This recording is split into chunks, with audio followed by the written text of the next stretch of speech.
Hey Cosmic Zen, interesting video in reply.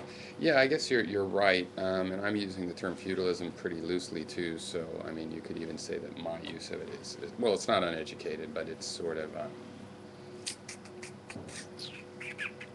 well, I mean, there's an element of I'm just using the fact that we think we're past feudalism. So there is more subtlety to it, of course. I'll stand by my half step past feudalism, but it is also a metaphor, like the half step, like the stepping across a line part is a metaphor. I mean, really, it's more like this. We had this feudalistic system, very command and control oriented. There's a dual justification. There's one justification of the divine right to rule, but then again, that's the fake justification. I don't really believe we should view ancient peoples as buying that. I think we should view ancient peoples as scared of these guys. The real reason that these guys were ruling was known, and which is their brutality, basically. So now, the people that got us out of that are basically the merchants. I do not believe the people, the serfs, have ever had really a revolution. What we had was a revolution, sometimes bloody, sometimes more bloodless, of the merchant class. Basically, the Masonic conspiracy was real and it succeeded.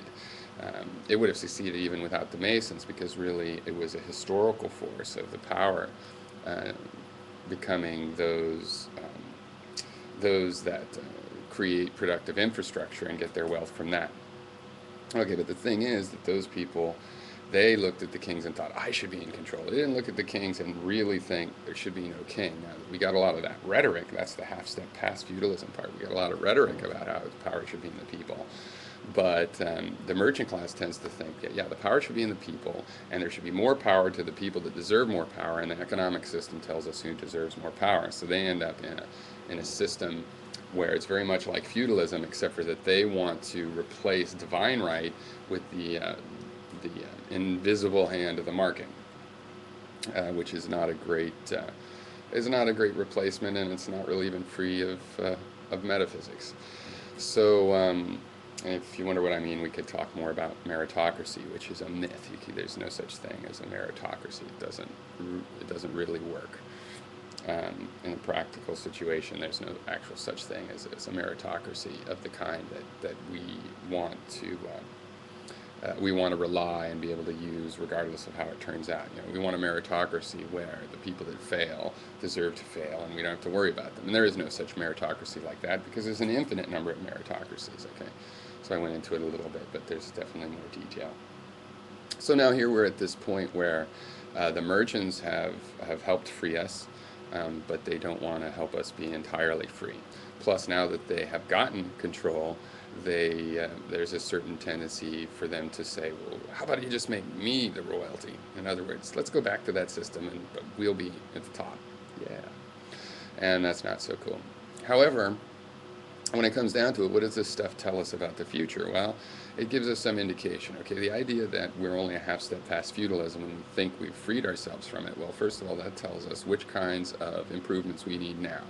Let's say there should be anarchy, or there should be some utopia, or should be something better, or maybe not a utopia, whatever, but something better. But we can't get there right away. So if there should be an anarchy, we're not going to get there right away. How do we go in that direction? Well, I think we look at our system and we remove as much feudalism. We remove hierarchical command and control for the most part, though not entirely. We remove the metaphysical justifications for why leaders, supposedly have the right to lead, and we remove classism, and we just look at all these elements that are part of feudalism, for which we have to study feudalism, and we remove those, and that will take us in the direction we want to go.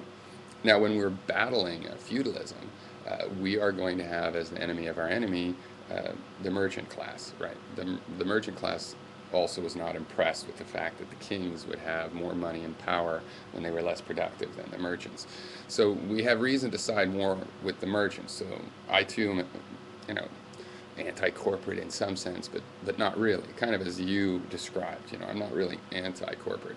I think these guys are like the watchers, and they are on our side when we are trying to free ourselves from feudalism to a certain point, except for when an individual from the merchant class has aspirations to be some sort of a equivalent to a feudal lord.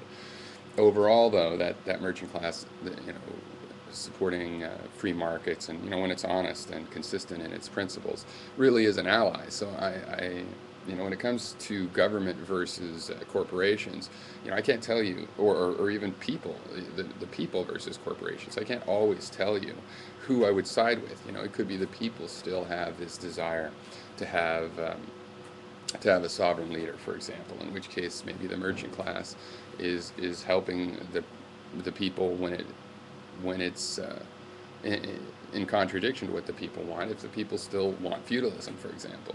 And as an individual, since I don't want feudalism, it's like, okay, I see the role of a corporation in that. The problem is that we can't run to a new king or new daddy. So though we are in alliance with the corporations, we also have to overpower the corporations themselves, because the next evolution is against their stricture, against their metaphysics of meritocracy, against their belief in intangibles like invisible hands, against their denial of game theory as the appropriate way to look at economy. So, yeah, I think there's some lessons we can take from this as we try to take incremental steps to a future that we don't know what that future really is going to be in the end. And we don't necessarily agree on what we think it should be. But we actually can agree on the increment. We can agree on the incremental step. You think it's going one direction, I think it's going another direction, yet another guy thinks it's going another direction. Well, we can sort of deal with that in the next step. All of us probably want to get out of feudalism. So interesting feedback as always, and thank you, and I'll talk to you more on this. Okay, cheers.